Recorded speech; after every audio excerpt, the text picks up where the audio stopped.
Hey guys, welcome to Anti-Hedge. You're speaking to Matt, the founder, once again here to bring you another educational video.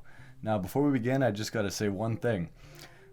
Stay till the end of this video so you can get all the information that I'm about to put forth for you guys. Today I'm going to be tackling something that's been coming up a lot in the comments, and it's Algorand. But before I continue with this, I just got to say one thing. This is not financial advice. We do not accept any liabilities for losses that you may incur. And all these videos are brought here strictly for educational, news, and research purposes. So, with that in mind, you should be able to enjoy this video.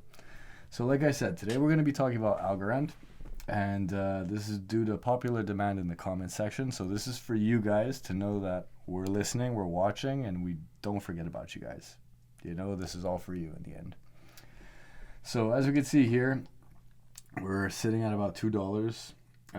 We got quite a lot of people, 300,000 people watching this coin, and our total market cap is about 11.5 billion, with a circulating supply of about 5.7 billion. So it's like the supply isn't super high. The market cap is still relatively low, considering how early crypto is in general. And as you can see here, from like a monthly perspective, it's a pretty huge gains. We've already seen about 100% gains, roughly, you know, and like that's pretty decent considering. Let's see how the yearly is looking. Hold on one second. Yeah, from a year perspective, it's about 400% gains up already.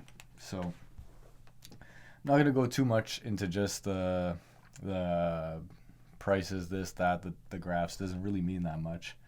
But we are 15th, ranked 15th in the entire marketplace. So that means that we're already close to the top 10, just Algorand's market cap in general, which means that in terms of growth, like parabolic growth, I think a lot of it has already been seen, personally, in my opinion, just because of how close it is to the top position. But that doesn't mean that it won't grow further. It just means that in perspective of the entire market, if we move forward, let's say the entire crypto market at about $2 trillion moves forward 100 or 200% from here, that would mean that Algorand would sit somewhere at about like $6 if the entire market moved that much as it's basically laid out currently. So here's more or less where I wanted to start is what I noticed about it was the partnerships, right? So the partnerships that you see outlined on the page, they don't really look that, I guess, like they're not really well known from my perspective. There's a lot of Chinese companies here. And what's interesting is most of the partnerships that I find most noteworthy are the ones that aren't even actually presented, which is interesting. And that's going to start with the BSN. So that's China's blockchain network, right? That's their government-run blockchain institutions, I suppose. So that's like things like Tron, Neo, I think OMG, and Algorand as well now, which I didn't really know until now. And the fact that it's part of the BSN, it just goes to show that right off the bat, Algorand already has some pretty big backing behind it. In order to be webbed into the government, that would mean that Algorand, A, has a product that's solid, B, is approved by their government, and C, is offering good, like a solid network in order for it to be that high up in market cap, like the market ranking, as well as being like part of the BSN. So it's probably the highest ranking BSN network, probably. Now, that's one of the partnerships that I would say is most noteworthy. One of the other interesting things, or partnerships, however you want to label it, is El Salvador. So recently El Salvador mentioned that they were going to be legalizing Bitcoin as tender, right? But what's interesting is they're talking about using Algorand to develop the government's blockchain. So they've already realized, okay, Bitcoin is money, Algorand is data monetization for their government, meaning that when their government needs a good system to be able to a good system to be able to handle government transactions securely, as well as like not just transactions for money, but for data, and the ability to store their data in a secure blockchain. It appears that El Salvador is going to be using Algorand. So that's pretty big. That's a country now that's using Algorand as part of its blockchain infrastructure. So definitely very interesting. We'll see where that goes, how that plays out. You know, this is news from August 31st, so I'm gonna see how it works on a governmental level, and if more governments and countries decide to use it. The next thing that I wanted to mention too was when you go to like the institutional resources page on the website, right? It talks about like the future of payments, smart contracts, blah blah blah, and all these things. But what I noticed, the most noteworthy thing that I noticed was right here, the future of payments, right here, and it talks about the partnerships, and you have the OM, FIF, DMI, HSBC, DM, which is Facebook, and Swift.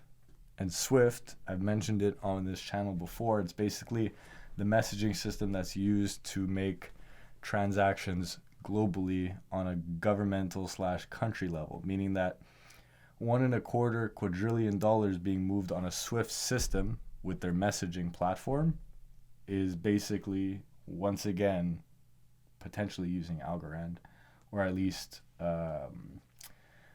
considering it as part of the future payments, right? Now, you see here, you could download the report. I more or less wanted to see what it was all about. You see here some of the names brought on. You got the ones I mentioned, and here's another one I'm going to be doing a video about in the future. It's called Cypherium. It's actually an ICO that I noticed about a year ago, and it's been extremely silent. And this is another Chinese blockchain network, but I haven't seen a lot of news come out from them, so I'm gonna have to actually like do a separate video and do a deep dive on it, because it's really like hush hush. So usually something like that, hush hush from China, means that it could potentially grow and under the radar. And even here you can see that MasterCard, PayPal, Citibank also a part of this report. So you break down the report, you see here, you can find, I'll basically have the links laid out, like the sources in the description. But like you can see here, so it's like players from across the globe have already basically mentioned, like right here, these are basically the guys that are talking about it. You got, once again, Algorand, Citibank, Cypherium, Swift, PayPal, Novi, which is another Facebook thing, and it's probably gonna, and as you can see here, actually Novi, I just realized they have the Facebook Libra symbol, and Libra is basically Facebook's stablecoin, which is what the government's tried to shut down because they're scared it'll dethrone their economy. Because if Facebook decides to make a stablecoin, that is 1 billion users. 1 billion users on one platform. Quite a lot of users. And if they decide to develop that blockchain on Algorand, that's a lot of money. So we're looking here on the list of people that are mentioned in this report. You could download it yourselves too, if you go on their website. But another one that's interesting is AWS, and that's Amazon Web Service. So that is another huge name that is on Algorand's basically stamp. And it's interesting because all these huge names that are being involved in this future of payments document here, they're not really stated as partners yet, but they're all over the website, which is almost like as if they're saying like, hey, we're doing things with them, but we haven't really put a label on it. Like a friends with benefits, but you know, not a girlfriend situation or significant other situation. So we'll put a pin in that because it's probably going to be some time before they go public with that. But that's something that I wanted to mention. Also here you got planning with CBDC. So this is something that I kind of caught in passing. I'm not going to go too deep into it because everyone's trying to do a central bank digital currency at this point. I can't really say Algorand's will be different from Ethereum's or this or that or any other. I can't. But this is what's interesting. The Marshall Islands, they already selected Algorand to power their CBDC in addition to the US dollar, meaning that they plan to use a digitized currency with the actual US dollar in their little country to interact with the global economy. So that's something. That's not nothing. Last thing I wanted to mention, and we're going to more or less be wrapping up on this last point, was Opulus. So Opulus, what is Opulus? Basically, this is going to be, I guess from my understanding, it's basically Algorand using Opulus to basically create something similar to, it's almost like, I forget the name. What's the name of the Audius? Bam, Audius. So what they're doing is something similar to Audius, which is allowing artists to basically monetize their art in a decentralized platform. And that's pretty awesome because, once again, there's a lot of monopolies like Spotify, YouTube, and Apple, and all these companies that basically monopolize that data and that content, and they take 90% of the profits, or majority of the profits. You know, people could have 1 million views on Spotify and they're not even making half a penny on it on their views. You know, it's almost like slave labor for artists at that point. And it's kind of sad to see that, because most artists are struggling and they don't make very much money. And even if they get 1 million views, they aren't even necessarily getting paid properly. So it's interesting to see Opulus.